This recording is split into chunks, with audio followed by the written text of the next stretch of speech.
మీకోసం గాయపడిన నా శరీరాన్ని, చిందించిన నా రక్తాన్ని జ్ఞాపకముంచుకొనుడని చెప్పాడు యేసు. ఆ జ్ఞాపకార్థమే రొట్టెల్ని, ద్రాక్షారసాన్ని చర్చిలో తీసుకుని తింటున్నాం. That is bread and wine in remembrance of his blood and flesh sacred for us. యోహాను 6:53లో కావున యేసు ఇట్లనెను, మీరు మనుష్యకుమారుని శరీరము తిని ఆయన రక్తము త్రాగితేనే గాని మీలో మీరు జీవము గలవారు కారు అని యేసుక్రీస్తే చెప్పారు. కఠోపనిషత్ చెప్తోంది, స్వర్గలోకి నభయం కించినాస్తి. ఒకరు నిత్యజీవాన్ని పొందినప్పుడు అక్కడ మరణానికి తావులేదు.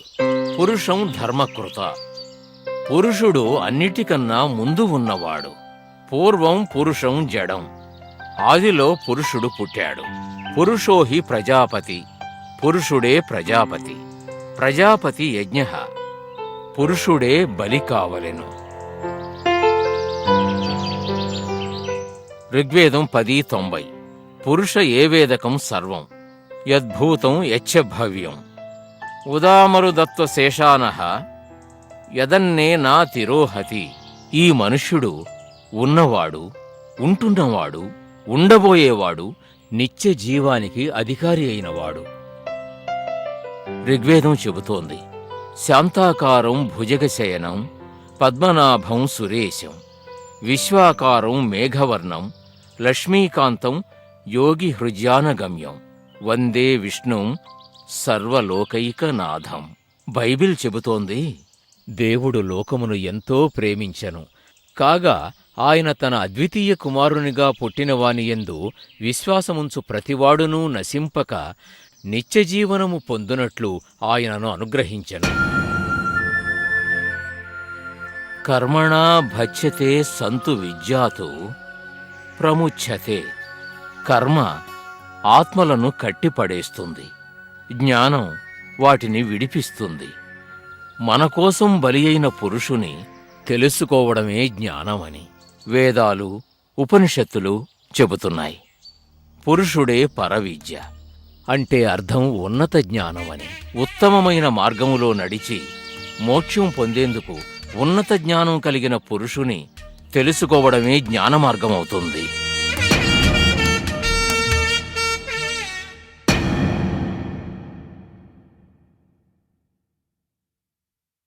సందిగ్ధం, సందేహం, ద్వేషం అంతా చీకటే.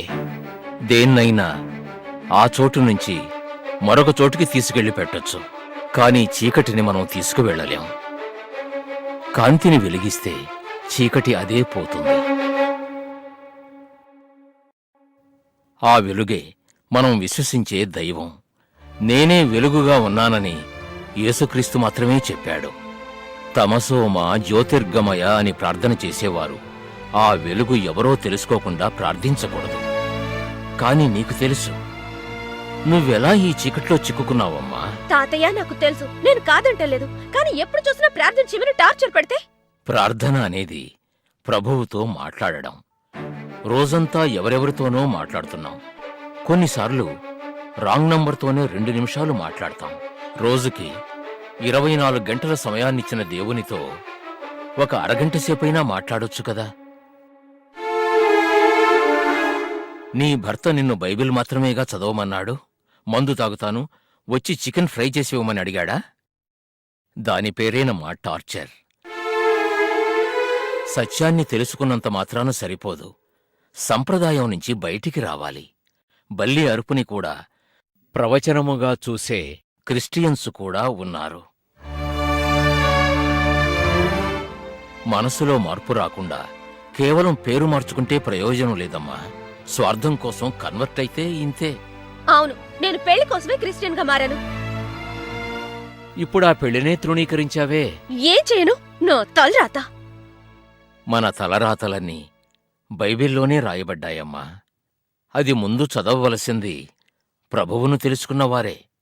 అప్పుడే మనం ఎలా ఉండాలో ముందు తెలుస్తుంది.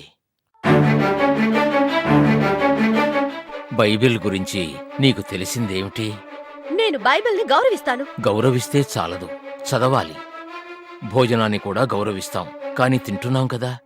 బైబిల్ ఎప్పుడూ నా తల క్రిందనే ఉంటుంది. నువ్వు బైబిల్ అనే పుస్తకానికి విలువిస్తున్నావు. అది కేవలం పేపర్. అందులో ఉన్న మాటలే జీవం. బైబిల్ని తల కింద ఉంచుకున్నంత మాత్రాన గాలి ధూళి తగలదని ఎవరైనా చెప్పారా? బైబిల్ని చదవకుండానే దాన్ని ఒక రక్షణగా భావించేవారు బైబిల్ని ఒక చిన్న తాయెత్తుగా చేసి చేతికి కట్టుకోవచ్చు.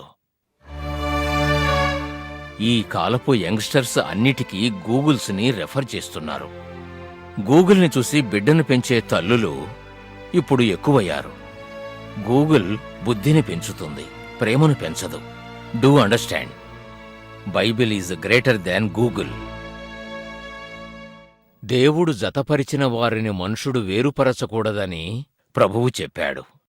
భార్యాభర్తలు ఏక శరీరమని మన వేదంలోనే చెప్పబడింది. హెబ్రీయులు 4:12. ఎందుకనగా దేవుని వాక్యము సజీవమై బలముగలదై రెండంచులు గల ఎటువంటి ఖడ్గము కంటెనూ వాడిగా ఉండి ప్రాణాత్మలను కీళ్లను మూలుగును విభజించునంత మట్టుకు దూరుచు హృదయము యొక్క తలంపులను ఆలోచనలను శోధించుచున్నది. చాలు ఆపండి. మొగుడి ఉపదేశాల నుంచి తప్పించుకుని వచ్చి మీ ఉపన్యాసాల్లో ఇరుక్కున్నాను. చదివిన వాళ్ళని కొంచెం మారమనండి. బైబిల్ని కంఠస్థం చేసిన వాళ్ళని మార్చిన దేవుడు నన్నెలా మారుస్తాడు? హెబ్రీయులు 13:4. వివాహము అన్ని విషయములలో ఘనమైనది. Stop it. Bible Bible Bible దాన్ని తీసుకువెళ్లి చెత్తలో వేయండి.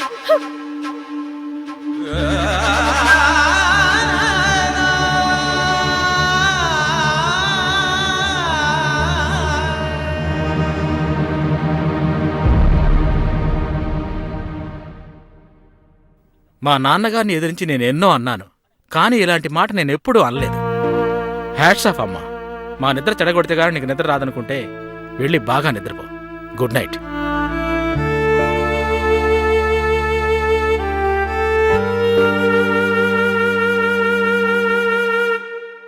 మహేంద్ర, వస్తున్నాయా గారు?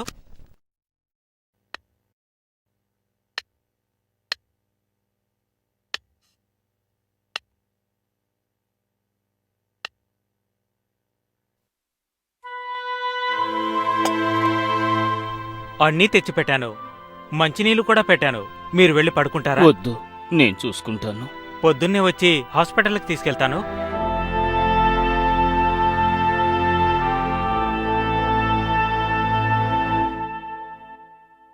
వెళ్ళొస్తానయ్య గారు.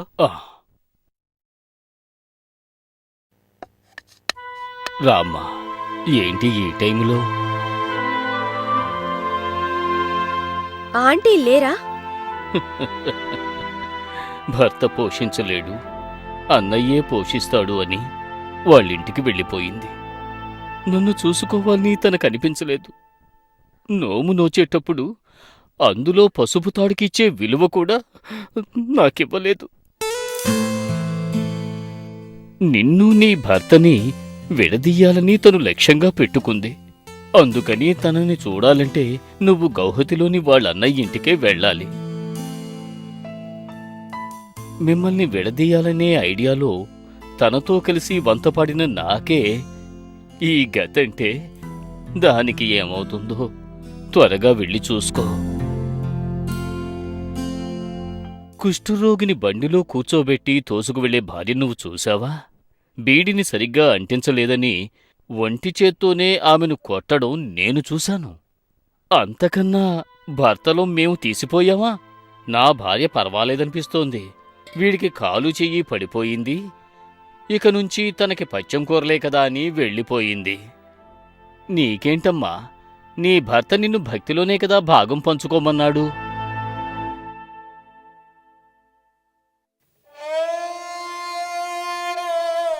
ఇప్పుడు వెళ్ళాడే చూసావు కదా మహేంద్ర, వాడు నాకు చేసిన సహాయం కూడా వదిలే. అందుకు కారణం అతను నిజమైన క్రైస్తవుడు. అంతకన్నా మించి అతను మీ తాతయ్య రంగాచారి మాటలు వినే జ్ఞానమార్గంలోకి వచ్చాడు. మహేంద్ర చేత అతని భార్య అంజమ్మ తినని దెబ్బలా ఆమె కూడా నీలా తొందరపడుంటే ఈ రోజు ఇంత సంతోషకరమైన జీవితం దొరికేదా?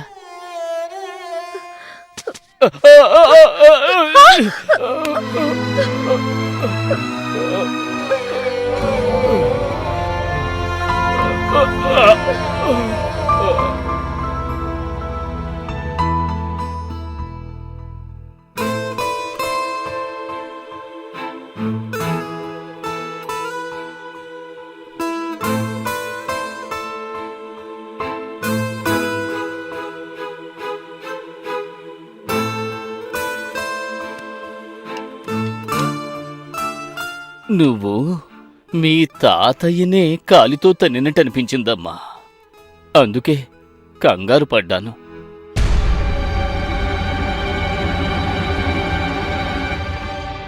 ఇందులో ఉన్న వాక్యాల విలువ నాకు తెలీదు, కానీ దీన్ని ఇచ్చిన మీ తాతయ్య విలువ నాకు మాత్రమే కాదు, మీరు ప్రార్థించే దేవుడికి కూడా తెలుసు. ఈ బైబిల్ని ఆయనే నాకు ఇచ్చారు. రండి సార్, రండి.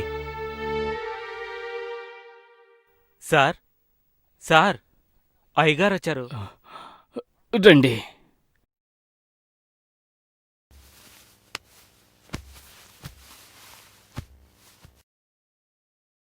ఎలా ఉన్నావు కోదండరామా? మీ పుణ్యం వల్ల బాగున్నాను. భగవంతుని పుణ్యం వల్ల అని చెప్పు. మహేంద్ర, ఆయనకి కొంచెం చేరు వెయ్యి. అలాగే. వద్దు, పర్వాలేదు.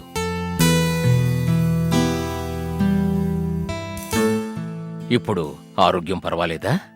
ఫిజియోథెరపీ జరుగుతోంది. స్టిక్ పట్టుకుని నడవగలుగుతున్నాను.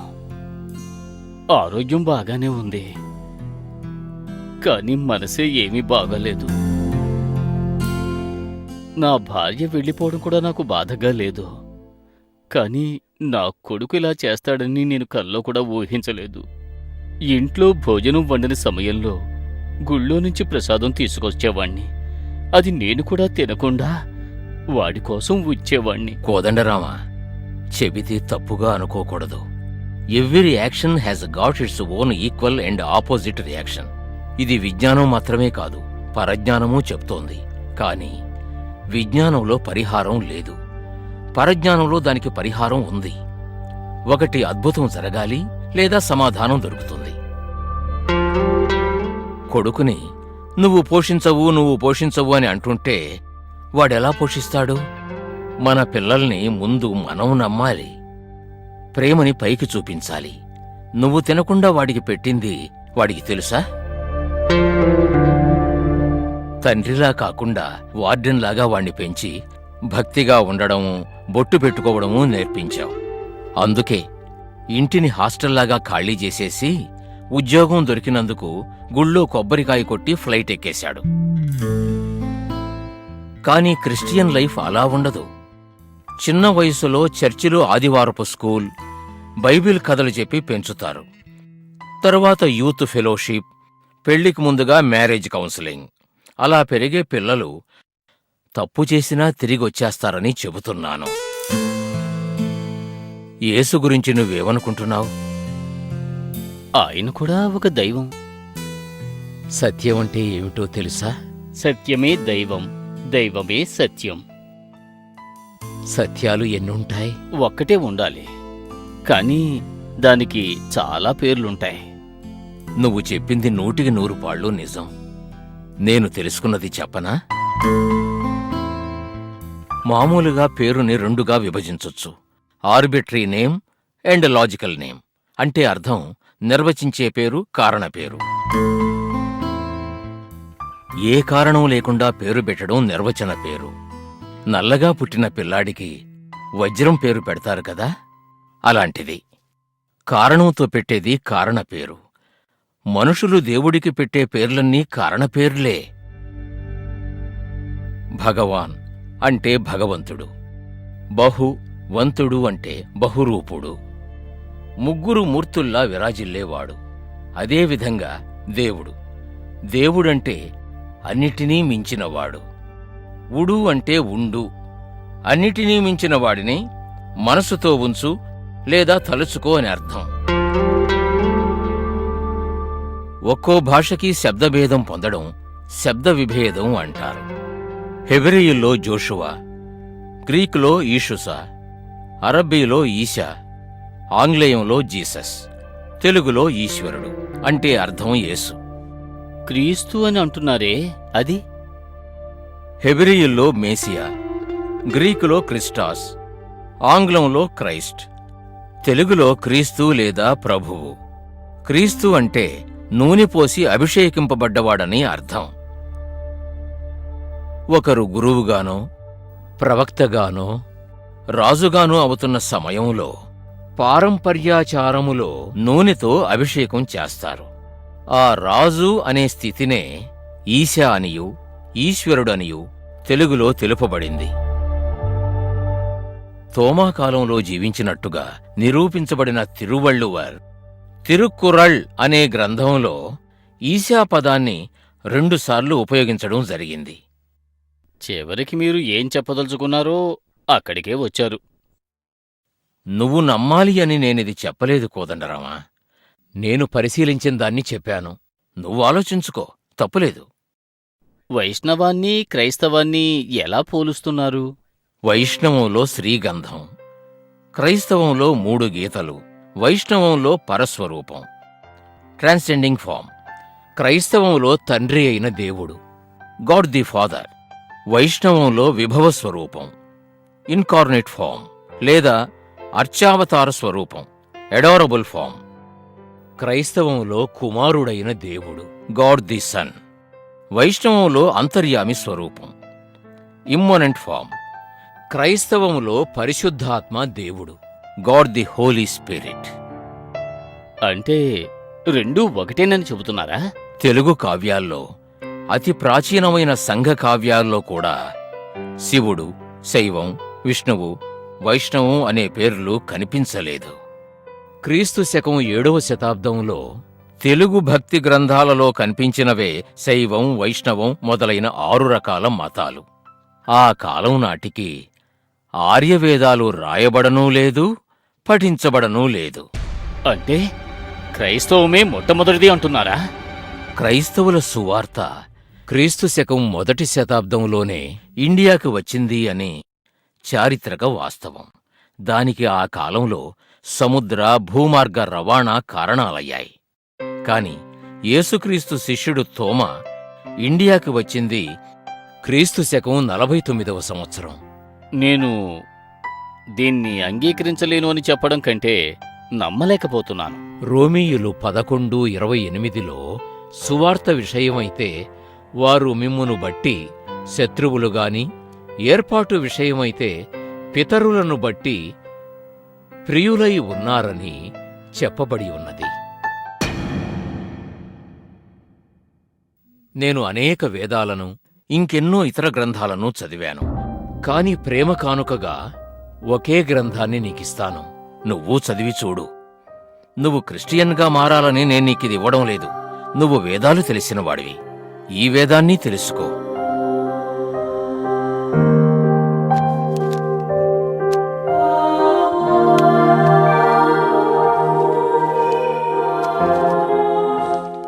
As a human being, as a well-wisher, as a brother, as a Christian, I want to help you.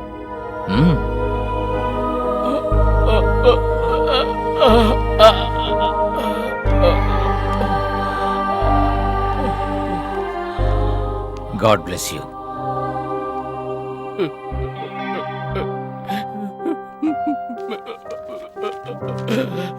ఇది నీ ఖర్చులకి. నేను అబద్ధం చెప్పనని నీకు తెలుసు. నిజంగా ఇందులో ఏ అంతరార్థం లేదు. మహేంద్రకి తెలుసు. నీ ఆరోగ్యం కోసం, నా మనవరాలి జీవితం కోసం మేము 40 రోజులు ఉపవాసం ఉండి ప్రార్థిస్తున్నాం.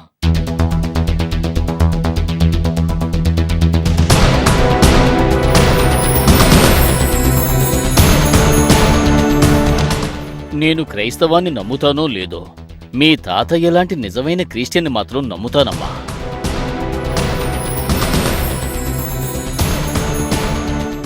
మీ తాతయ్య ఇచ్చిన బైబిల్ని అక్కడక్కడ పేజీలు త్రిప్పి చదివాను.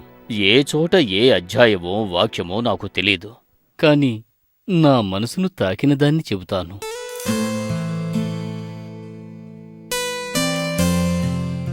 స్త్రీలారా, ప్రభువునకు వలె మీ సొంత పురుషులకు లోబడియుండుడి. క్రీస్తు సంఘమునకు శిరస్సై ఉన్నలాగున పురుషుడు భార్యకు శిరస్సై ఉన్నాడు. పిల్లలారా, ప్రభువునందు మీ తల్లిదండ్రులకు విధేయులై ఉండుడి, ఇది ధర్మమే.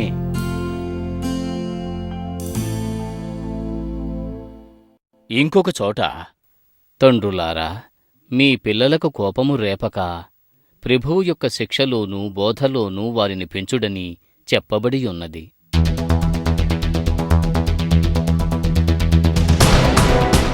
నేనే బాగుండాలని కోరుకునే మీ తాతయ్య నువ్వు బాగుండాలని కోరుకోరా?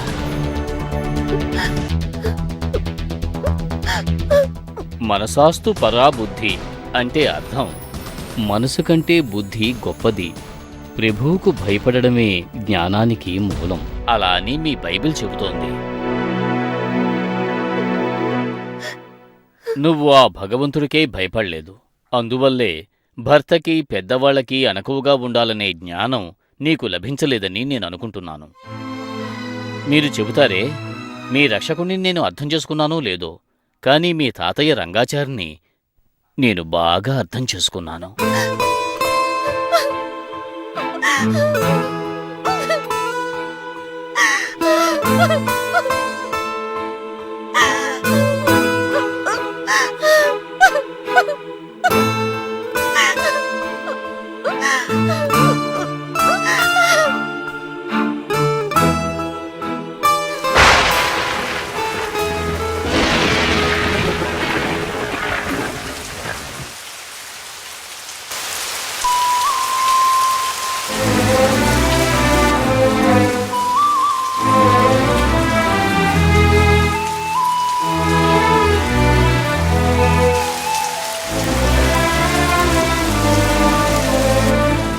రవి, భోజనం చేద్దాం రారా.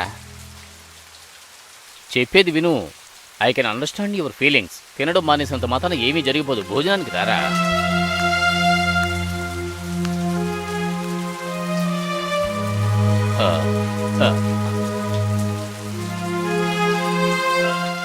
రామ్మా.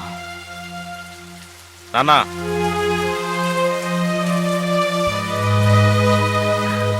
రూపా, లోపలికి రామ్మా. అమ్మా, మీరిద్దరూ లోపలికి వెళ్ళండి.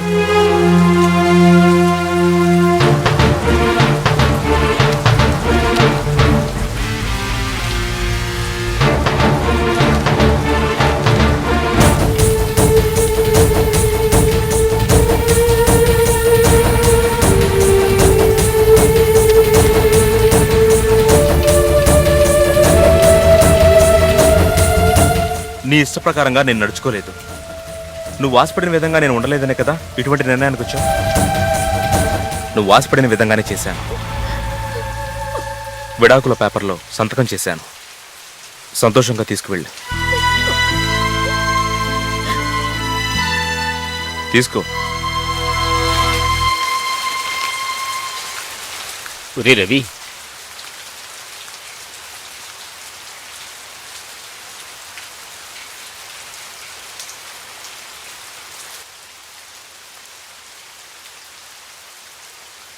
ఒరే రవి, నీ మనసులో ఏమనుకుంటున్నావురా?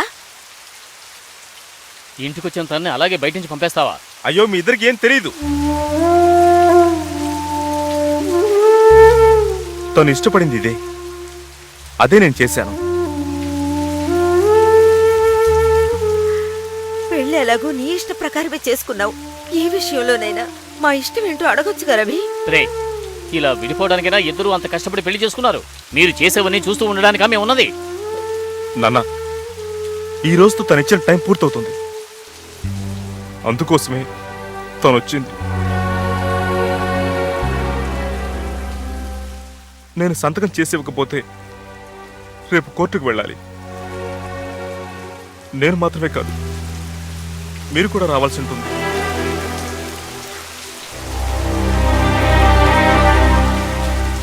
మిమ్మల్ని ఎలాగూ సంతోషంగా ఉంచలేదు. అవమానాల పాలు కాకుండా ఉండాలి కదా. దీంట్లో నాకు పూర్తి సమ్మతం అని చెప్తే నేను మాత్రమే కోర్టుకు వెళ్తే సరిపోతుంది. రూప నా నుంచి కోరుకుంటున్న స్వేచ్ఛ త్వరగానే దొరుకుతుంది.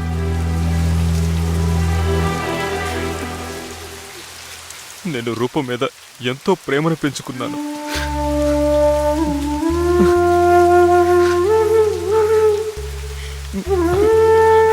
రవి,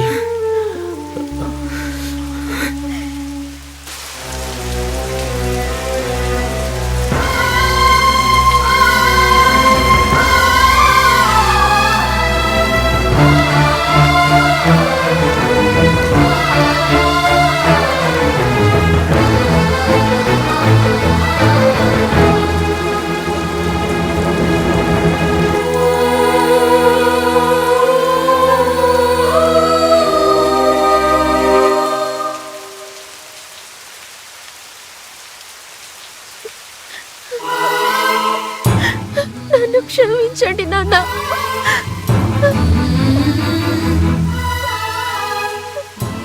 నన్ను క్షమాపణ అడగొద్దమ్మా, నీ భర్తను అడుగు. ముందు అతన్నే క్షమాపణ అడగాలి. వెళ్ళాను వెళ్ళాను వెళ్ళాను నాన్న. ఒకేసారి నన్ను క్షమించి పంపించేశారు. సంతకం చేసి ఇచ్చేశారు నాన్న.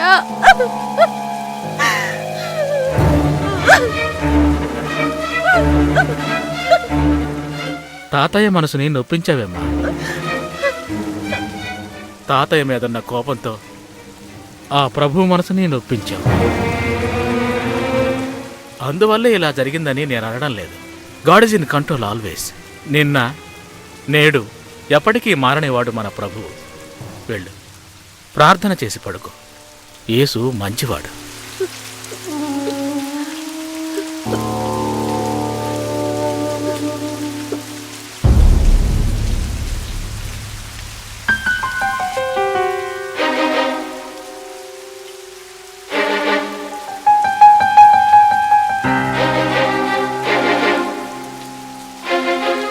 తాతయ్య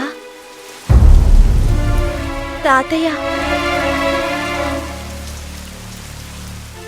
తాతయ్య తాతయ్య తాతయ్య తాతయ్య తాతయ్య తాతయ్య తాతయ్య. असत्तो मा सद्गमये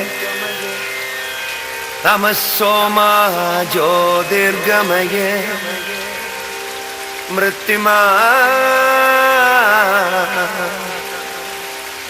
अमृतं गमये.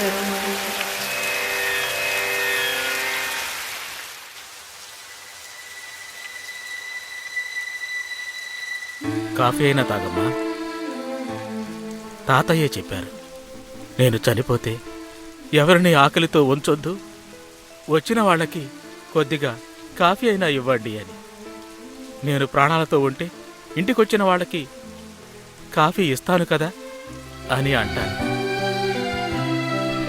క్షమాపణ వెంటనే అడగాలి, లేదంటే అదే శిక్షగా మారిపోతుంది. ఇప్పుడు చూడు, తాతయ్యని క్షమాపణ అడగలేకపోయానే అని జీవితాంతం అది నీ మనసులో గాయంగా ఉంటుంది. తాతయ్య సాధారణమైన మనిషే, అందుకే చనిపోయారు. ప్రభువు అలా కాదు, సదాకాలము జీవించేవాడు. ఆయన వద్ద క్షమాపణ అడుగు.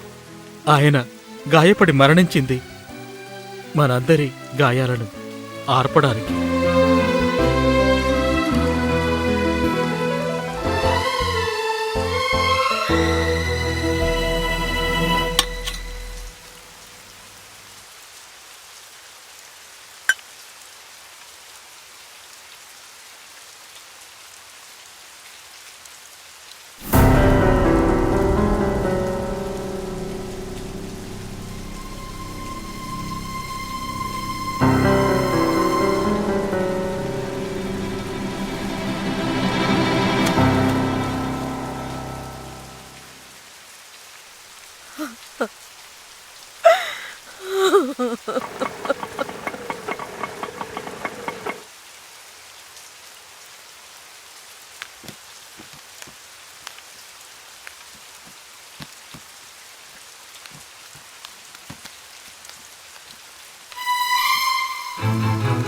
మీ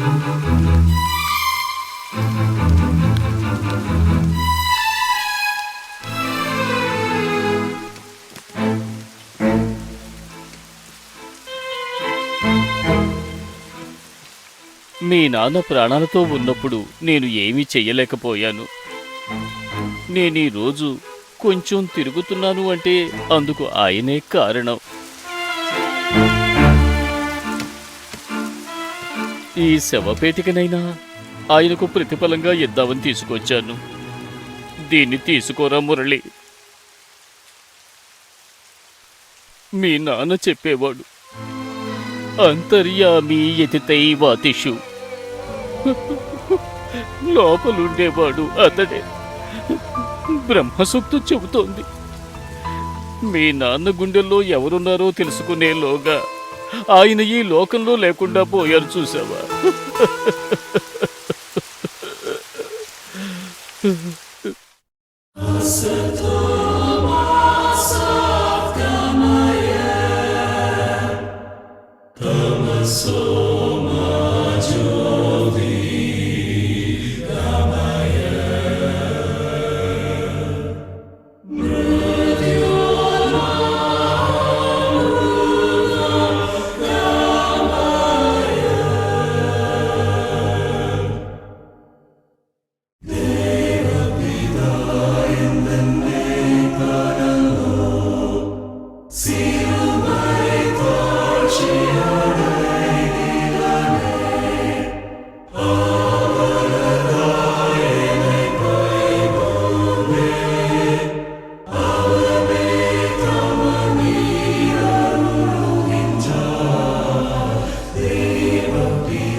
పచ్చిక చోటను పరుండబెట్టి శాంతి జలము చెంత నడిపించును.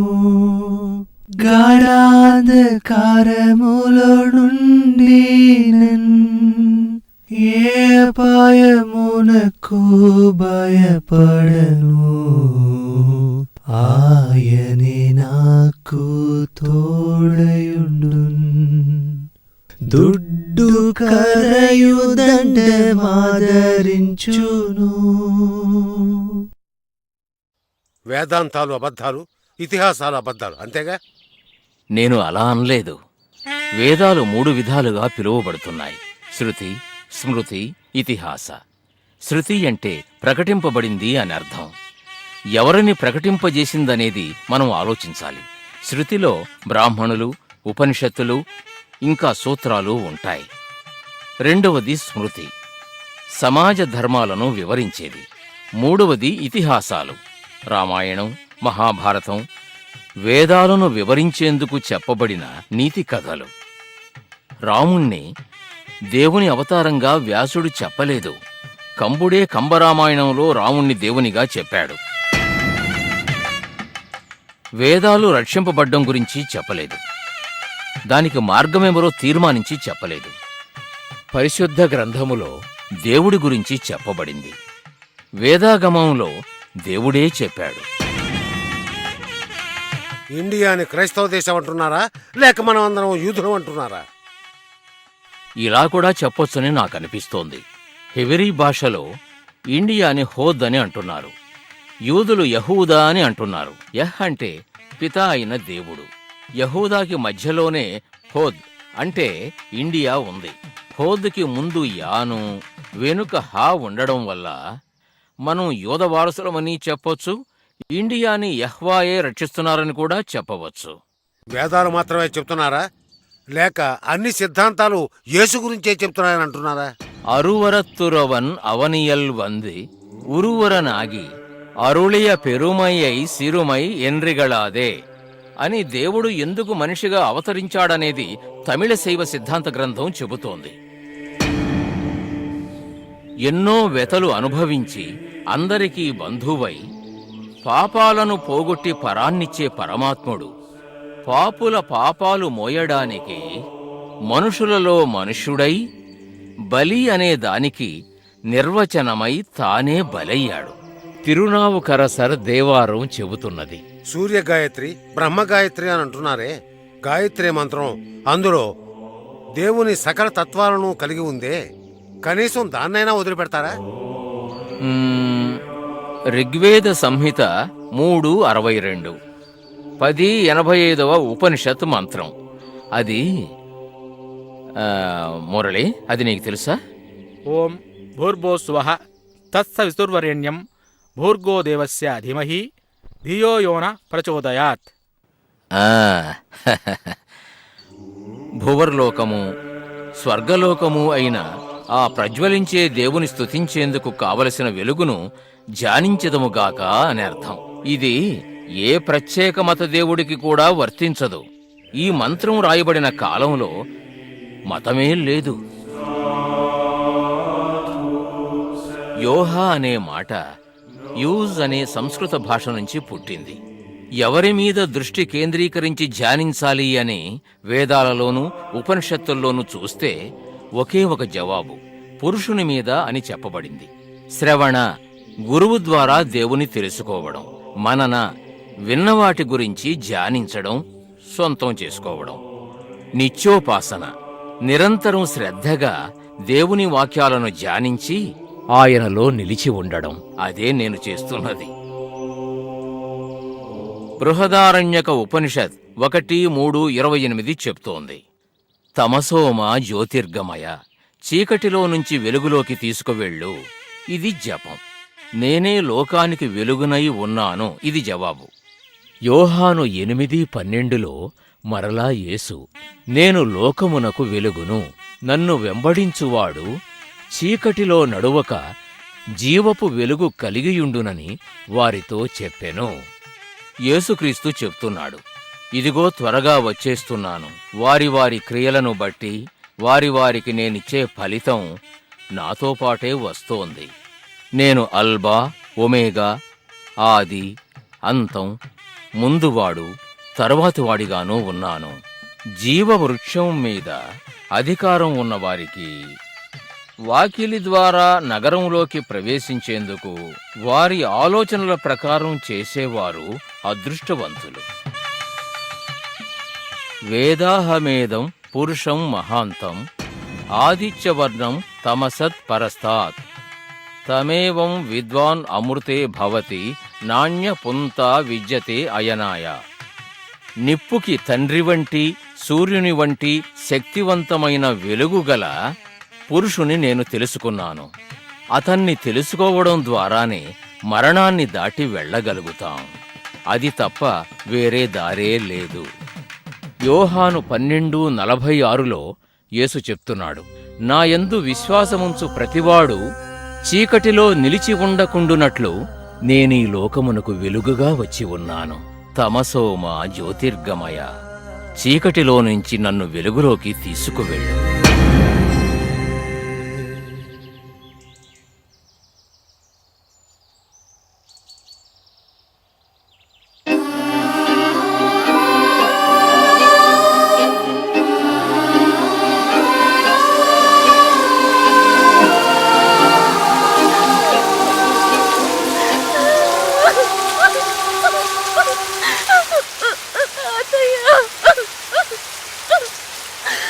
తాతయ్య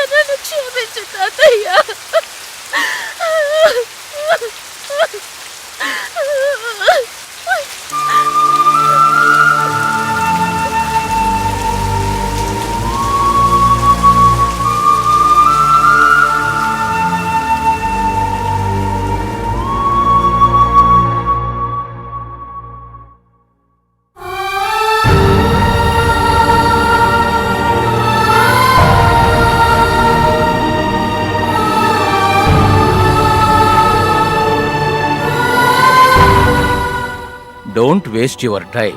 ఐఎమ్ నాట్ హియర్. నేనిప్పుడు మానవుని మెప్పును పొందడానికి ప్రయత్నిస్తున్నానా లేక దేవుని మెప్పునా? మానవుని నేను సంతోషపెట్టాలని చూస్తున్నానా? నేను ఇంకా మానవుణ్ణి సంతోషపెట్టాలని చూస్తున్నట్టయితే నేను క్రీస్తు సేవకుణ్ణి కాదు.